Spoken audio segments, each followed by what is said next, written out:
Bonsoir à tous, soyez les bienvenus pour suivre avec nous cette nouvelle édition de 22 heures à la une de l'actualité.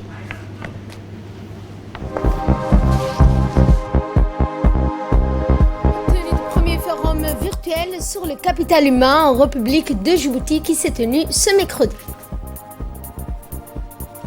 Dans l'actualité internationale et concernant les États-Unis, enregistre un record de cas en 24 heures. Bonsoir à tous et nous entamons cette édition par la clôture hier à l'Institut des études diplomatiques d'un séminaire portant sur la diplomatie nationale. Eh bien, ce séminaire va sans nul doute donner des nouvelles perspectives dans l'appréhension de la stratégie nationale pour promouvoir la diplomatie djiboutienne à l'international. Ce séminaire a vu la participation du ministre des Affaires étrangères et de la coopération internationale, Mahmoud Ali Youssouf, du directeur de l'Institut diplomatique, Mohamed Abdelkader Moussa, de l'ambassadeur de l'Union européenne en République de Djibouti, Aïden Ouara.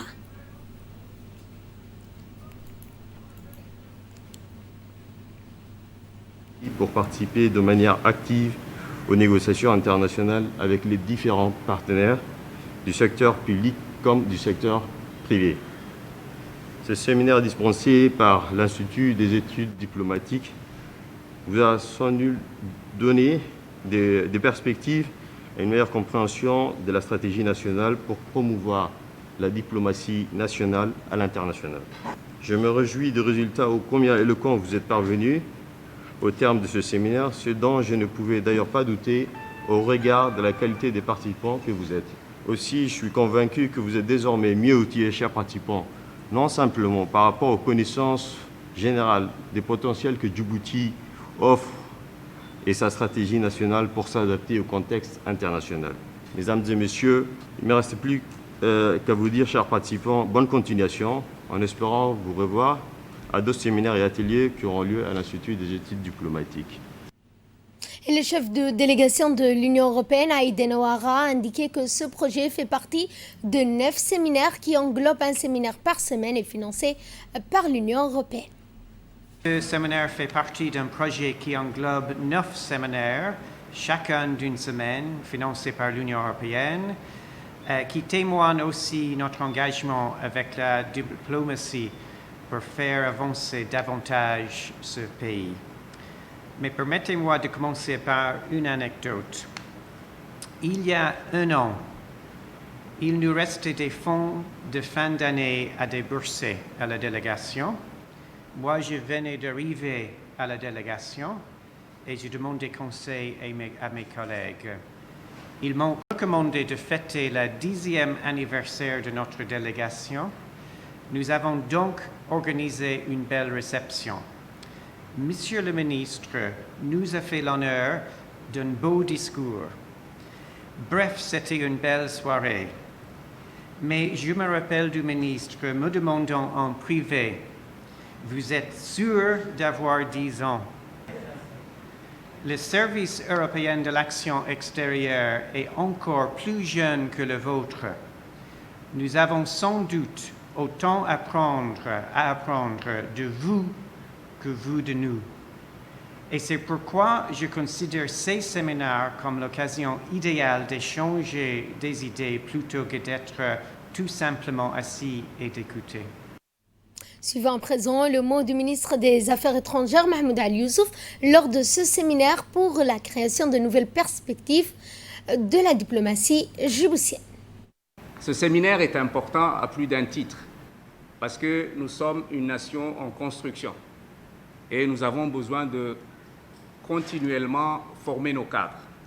Former nos cadres à appréhender les défis qui sont autour d'eux, à avoir un certain nombre de savoir-être et de connaissances et d'outils en matière de diplomatie qui leur permettent de pouvoir être à la hauteur des situations auxquelles ils sont confrontés.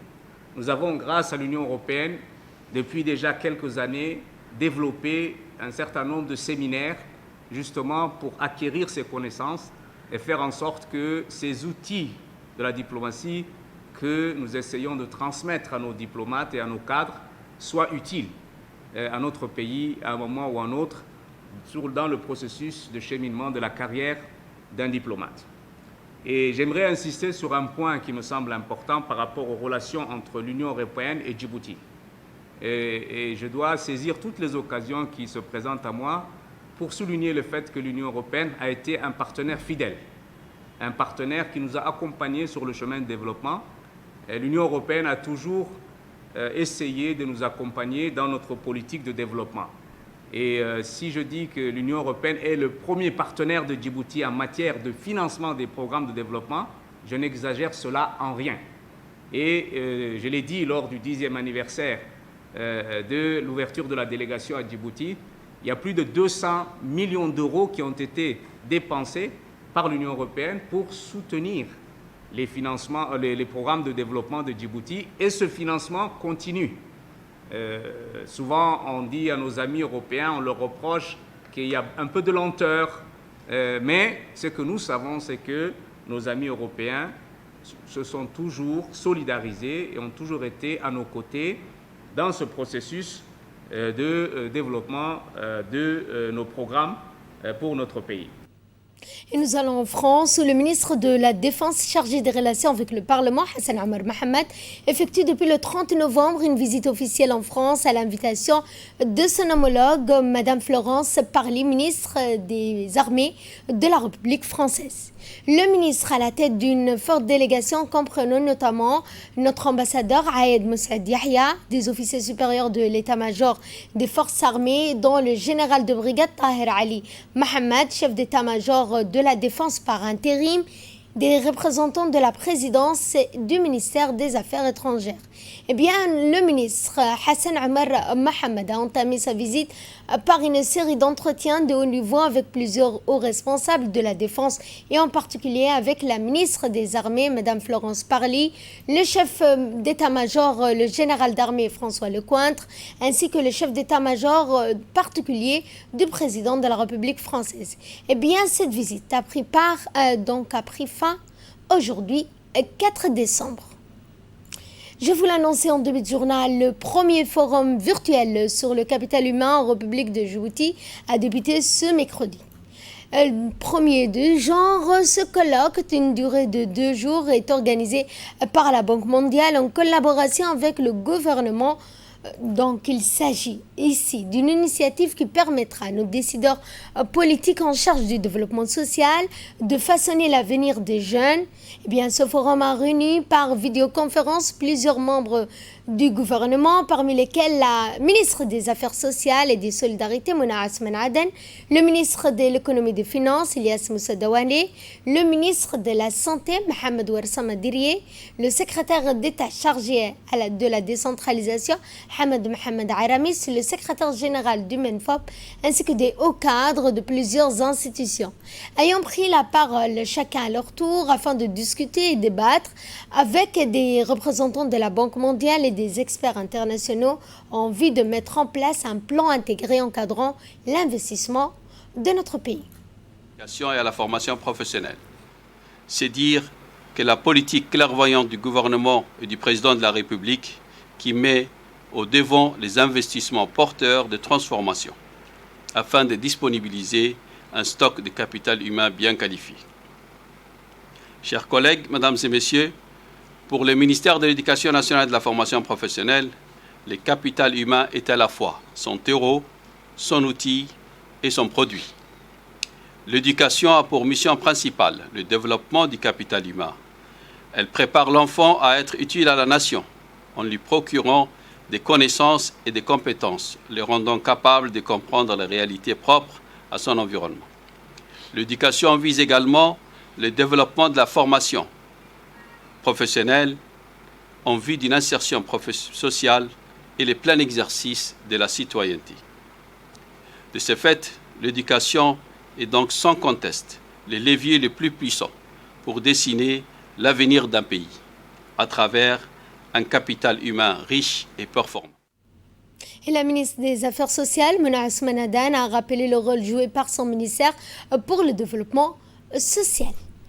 Comme vous le savez, Djibouti a adhéré à cette initiative en avril 2019 lors de sa participation au conclave ministériel sur le capital humain, tenu dans les locaux de la Banque mondiale à Washington. Les réunions se sont ensuite succédées au cours de l'année 2019. Des points focaux sectoriels ont été désignés et un groupe de travail restreint a été formé. L'année 2020, bien que marquée par un retard de processus pour des raisons sanitaires, que vous connaissez tous, a été marquée par 3 séminaires préparatoires au forum auquel nous participons aujourd'hui. Je retrace exprès ce cheminement pour indiquer que notre adhésion à l'initiative de la Banque mondiale est mûrement réfléchie et largement voulue car elle correspond bien à nos choix de développement. Elle répond à la volonté d'accélérer la construction de la société du bien-être à laquelle ne cesse d'appeler son Excellence, Monsieur le Président de la République, Ismaël Omar Guelleh. Le capital humain a toujours été et reste encore une priorité nationale.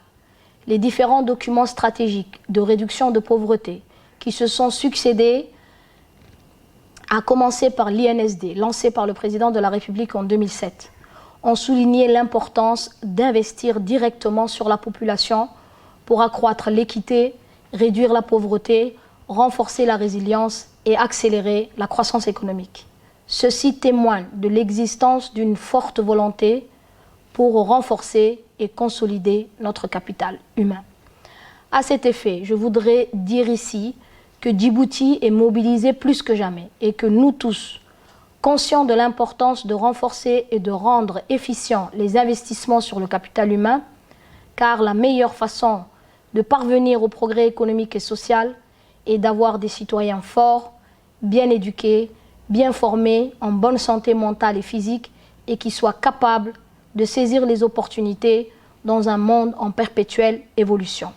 Je suis intimement convaincu que sans une protection sociale convenable pour tous et sans un engagement durable, massif et concerté avec l'ensemble des parties prenantes de notre société, nous ne pouvons bâtir un capital humain efficace. Et je suis tout autant convaincu que la consolidation et le renforcement de notre capital humain nécessitent une approche intégrée et holistique. Nous ne devrons plus travailler par secteur, mais nous allons intégrer nos efforts pour atteindre des résultats escomptés. En effet, la mutation du monde avec leurs défis nous impose de moderniser nos approches et d'anticiper des changements à venir.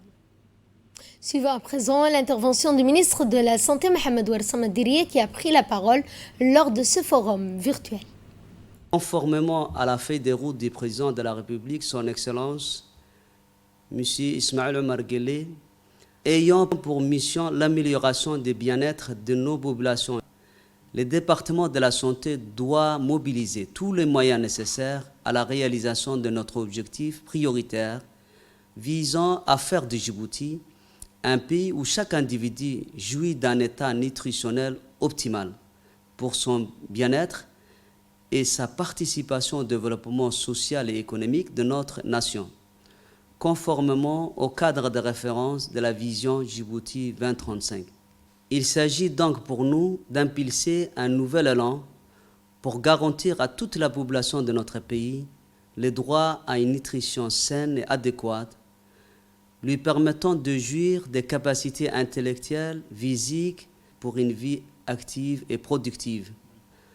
À cet effet, mesdames et messieurs, le ministère de la Santé que j'ai l'honneur de diriger s'est engagé dans un processus de planification sectorielle en matière de santé dans le souci d'apporter une réponse adéquate aux défis qui entravent l'atteinte d'une santé optimale pour la population.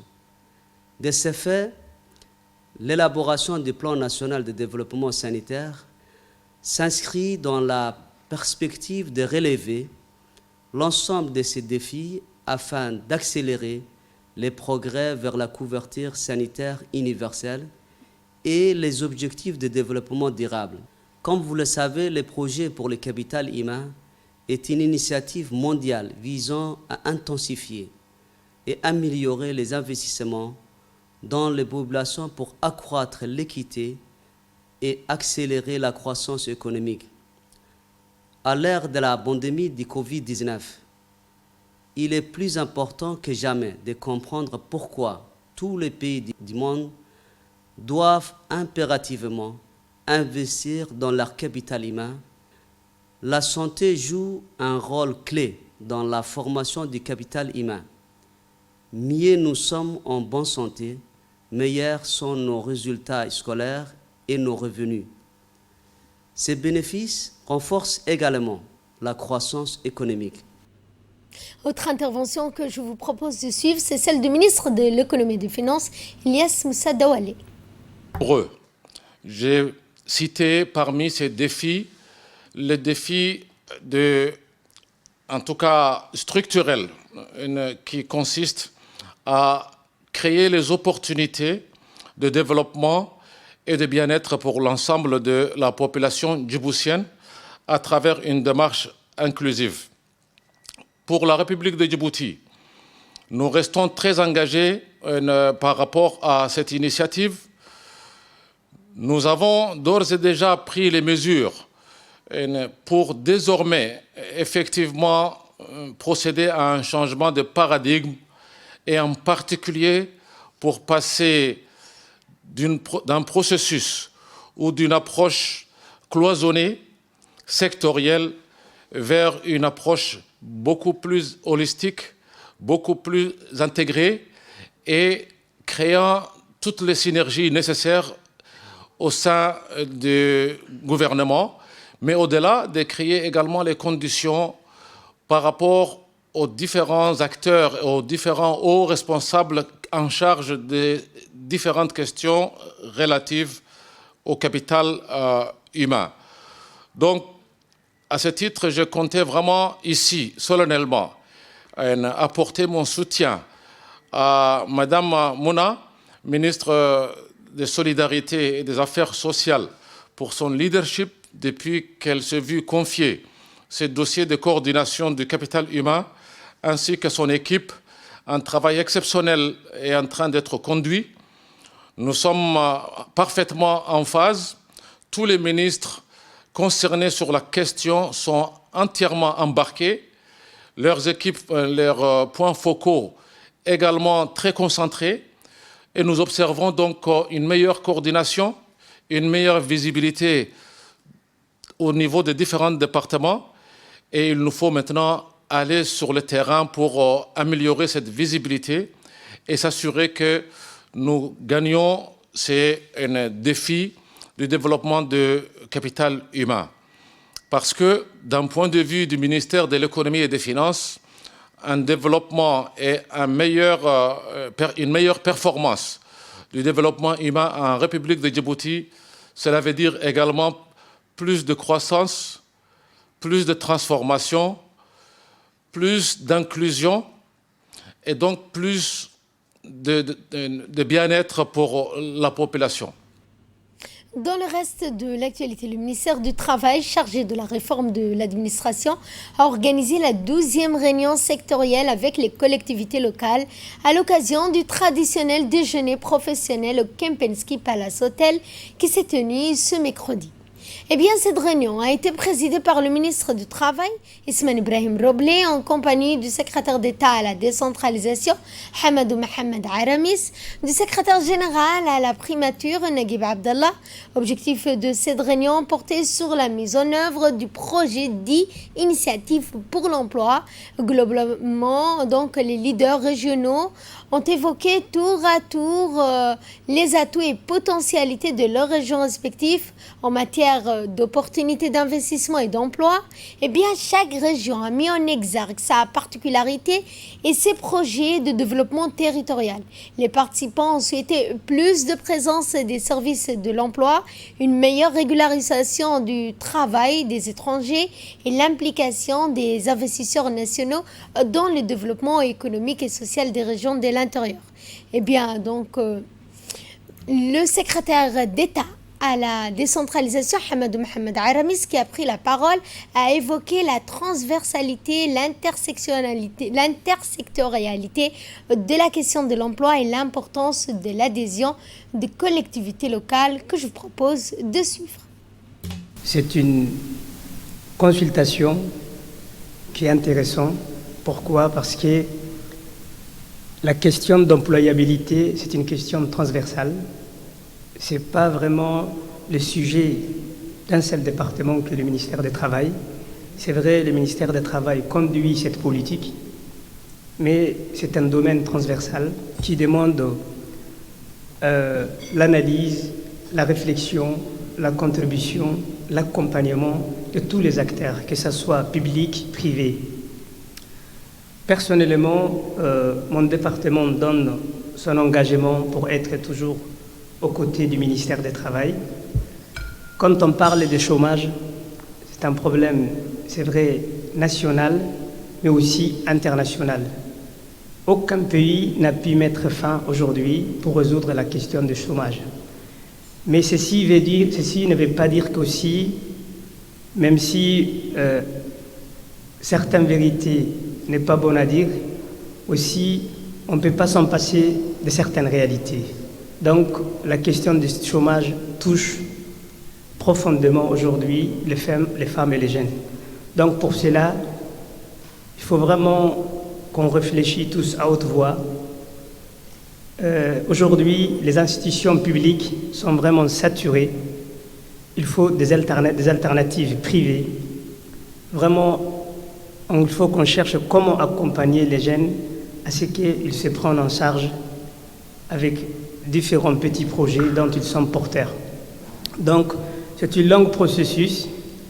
La présence aujourd'hui des présidents des régions, les préfets des régions sur cette table, qui est vraiment aussi, on a anticipé les soucis des régions, que ce soit les chefs-lieux, que ce soit les sous-préfectures.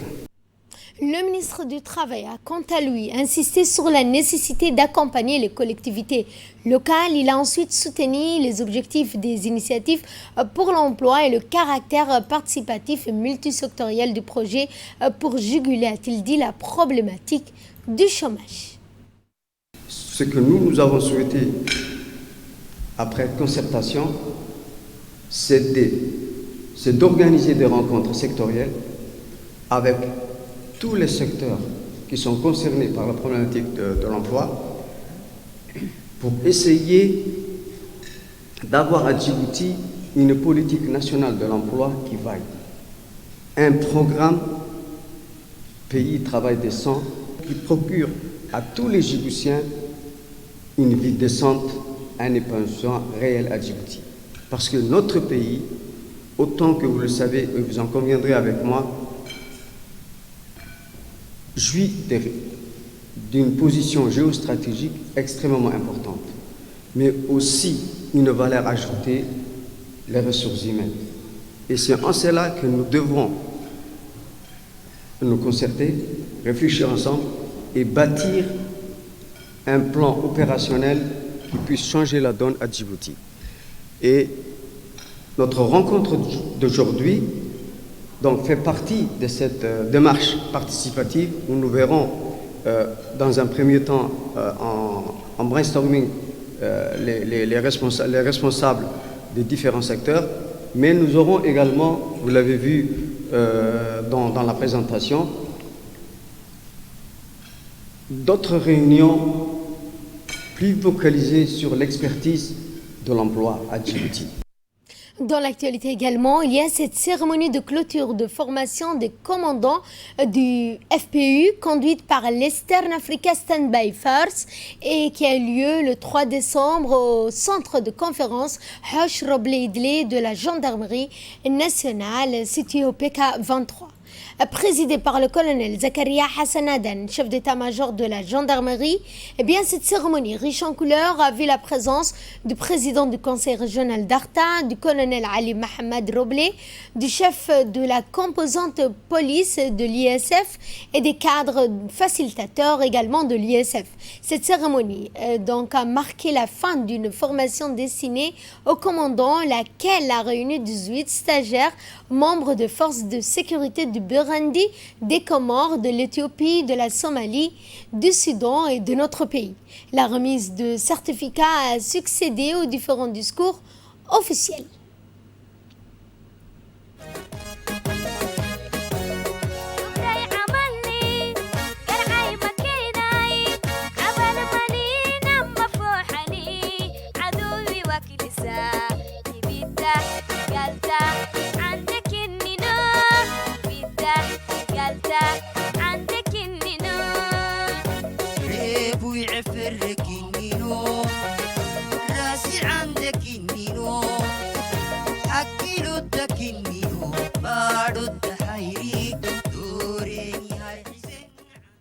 Et prenant la parole, le colonel Manira Kiza a indiqué que la fin de 2 semaines de stage de formation en mesure de comprendre, donc a-t-il dit, le rôle du commandant sur l'étendue de la responsabilité en termes de communication, de commandement et de contrôle.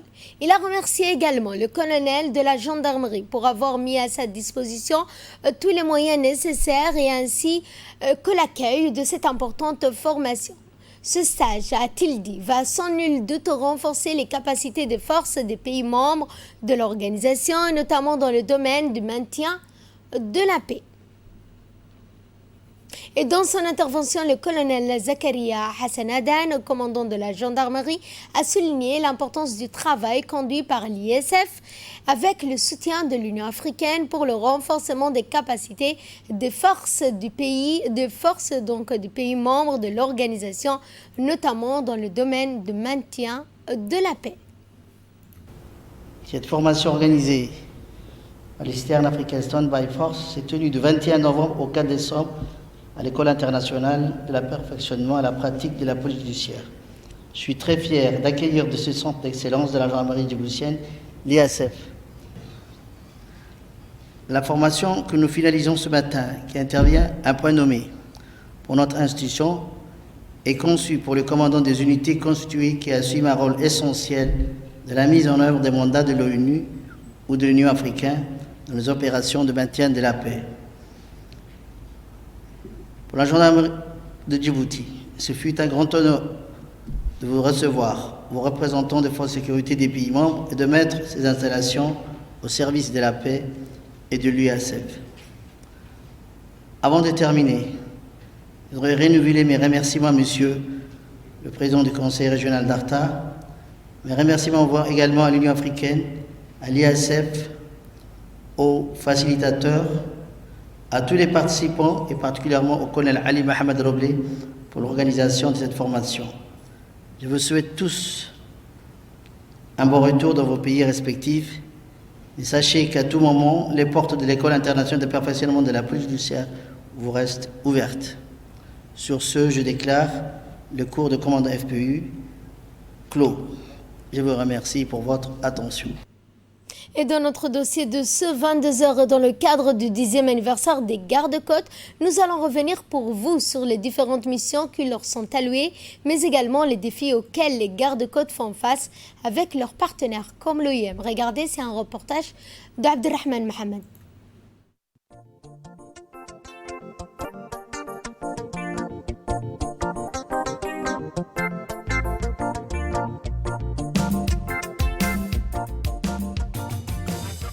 La République de Djibouti, pays de la Corne d'Afrique, dispose d'une façade maritime longue de 370 km sur la mer Rouge et le golfe d'Aden passant par le Bab el-Mandeb.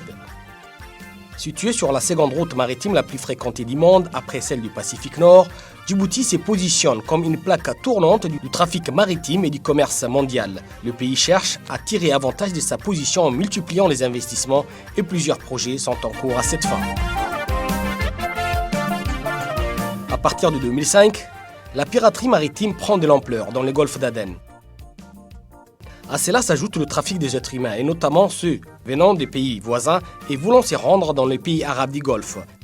Le contexte est propice. Le président de la République, Ismaïl Omar Guelleh, décide alors en 2010 de mettre sur pied une institution capable de contrecarrer ces fléaux et nomme à sa tête un marin des carrières, le colonel Waïs Omar Boghorri. La garde-côte est née. Elle va se lancer dès le début dans la lutte contre toutes les formes d'activités illégales et criminelles dans les eaux sous la juridiction de la République de Djibouti. Parmi ces actions, la protection de la faune marine et notamment la lutte contre la pêche illégale depuis sa création il y a 10 ans.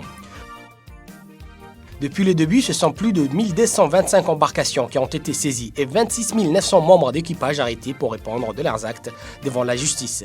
Durant cette dernière décennie, la garde-côte djiboutienne a fait également face à l'un des plus grands défis humanitaires. Avec ses partenaires comme l'OIM, la garde-côte a lancé ces dernières années en mer une véritable chasse aux trafiquants. Elle a mis aussi à disposition ses hommes et ses moyens pour assister les candidats à l'immigration souvent laissés à leur sort. C'est pourquoi cette assistance prend la forme de secours en mer, mais aussi le rachinement jusqu'à Djibouti où la garde-côte assure nourriture et premiers soins. Avant 2010, date de création de la garde-côte, les contrebandiers s'est livrés à ces activités illégales. Il s'agit essentiellement de la contrebande des cigarettes et du carburant. Les trafiquants ont récemment voulu changer des stratégies en voulant introduire des billets des banques sur le territoire national. Mais la vigilance des éléments de la garde-côte va permettre de mettre un terme à cette initiative. Le département recherche et sauvetage de la garde-côte djiboutienne vient de faire peau neuve. De nouveaux équipements de plongée ont été acquis afin d'optimiser la prestation des hommes de cette brigade dont la première mission est de sauver des vies en mer. Une brigade organisée de sorte que les plongeurs puissent répondre rapidement aux appels de détresse qui peuvent survenir à tout moment. Dans cet exercice, les sauveteurs doivent rapidement tirer de l'eau 3 blessés, dont un grièvement est signalé inconscient. Sans plus attendre, les plongeurs se jettent à l'eau et le reste tirent les blessés vers le bateau.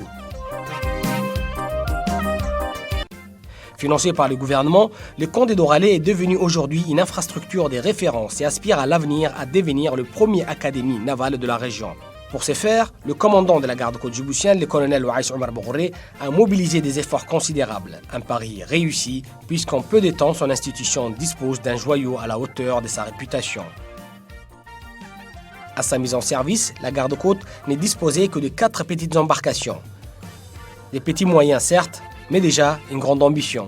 Une volonté de faire qui va conduire le colonel Ouaïs Omar Bourré à mobiliser des fonds et à initier et multiplier des partenariats avec des pays amis dont l'expérience est reconnue dans ce domaine. Résultat, ce sont une 60aine de bateaux de différents types qui fait actuellement la fierté du pays. Il s'agit notamment des Zodiacs, des vedettes rapides, des vedettes d'intervention, des patrouilleurs, mais aussi des remorqueurs. En 2015, 5 années après sa création, la garde-côte était composée de 213 éléments. À l'heure actuelle, on compte pas moins de 950 hommes et femmes.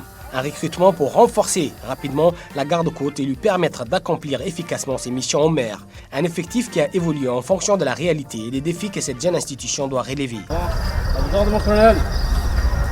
Pour rester à la hauteur des missions qui lui sont confiées, la garde-côte djiboutienne a fait de la formation de ces éléments un outil indispensable pour encourager le développement des compétences. Ces formations sont dispensées par des experts de la garde-côte, mais aussi par ceux des pays amis, comme le Japon, la France, les États-Unis, la Chine ou encore l'Italie. Elle concerne un vaste programme qui touche à plusieurs domaines. L'enquête, la plongée, la lutte contre l'incendie, les techniques d'intervention en mer pour le groupe d'intervention rapide, autant des thèmes sur lesquels ils sont formés.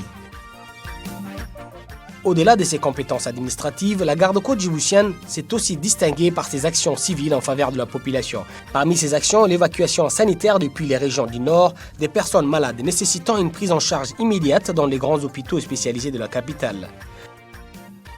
La rapidité de leurs vedettes qui permettent de relier en quelques minutes les chefs-lieux à la capitale ont ainsi amené la garde-côte à assurer les évacuations chaque fois que les régions du Nord en font la demande.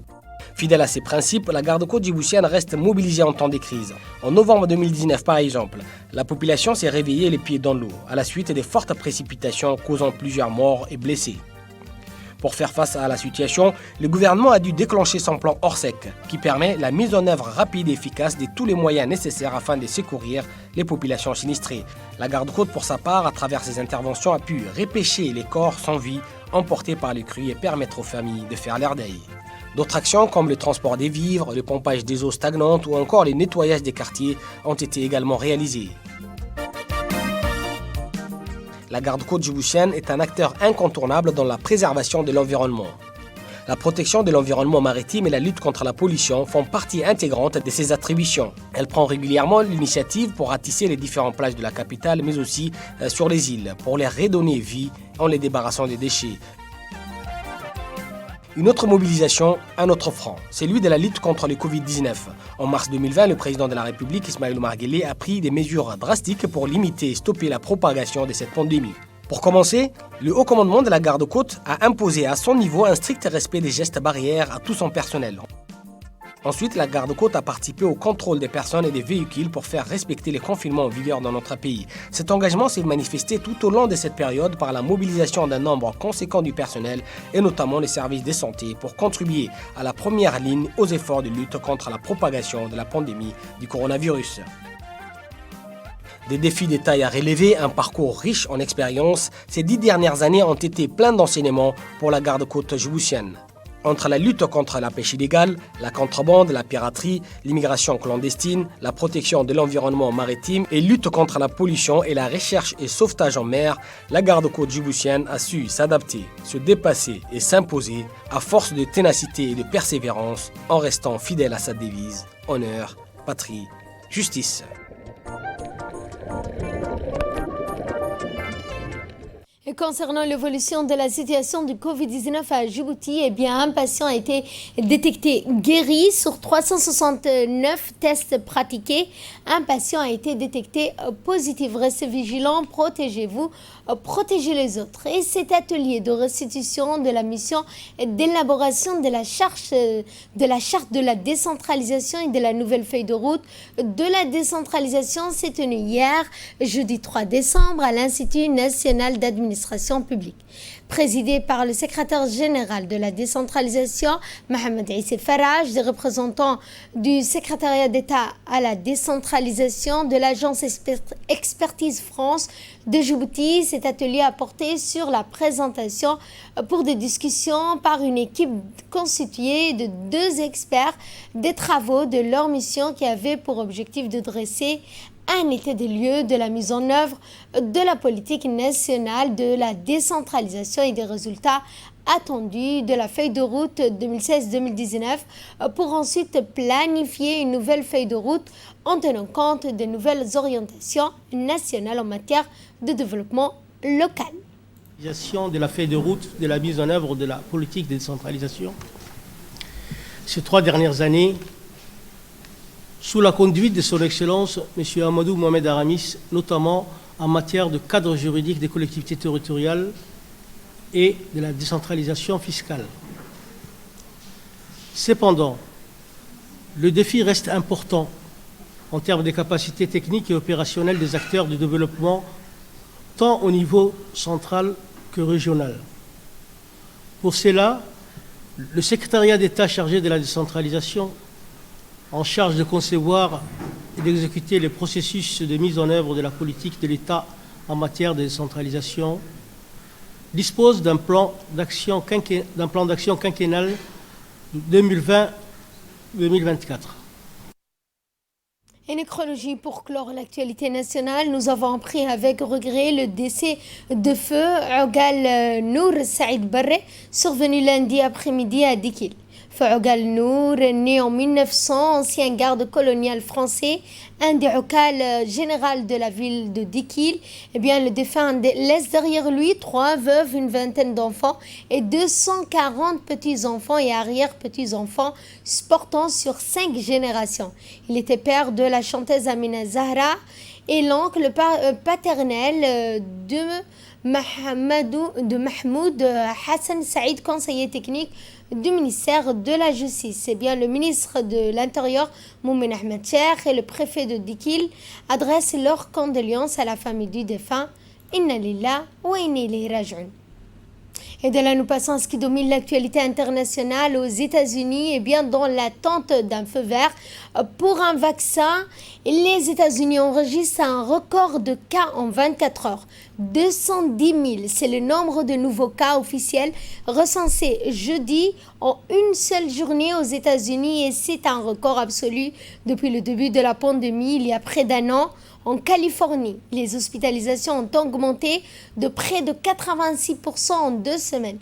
Les hospitalisations sont également en forte hausse en Floride et à New York, également au Texas. Les responsables sanitaires ont averti que les voyages effectués il y a une semaine pour Thanksgiving par des millions d'Américains risquaient de provoquer une flambée, s'ajoutant à la flambée. Fin de ce journal, merci de votre fidélité, merci également à la régie. Excellent week-end à toutes et à tous.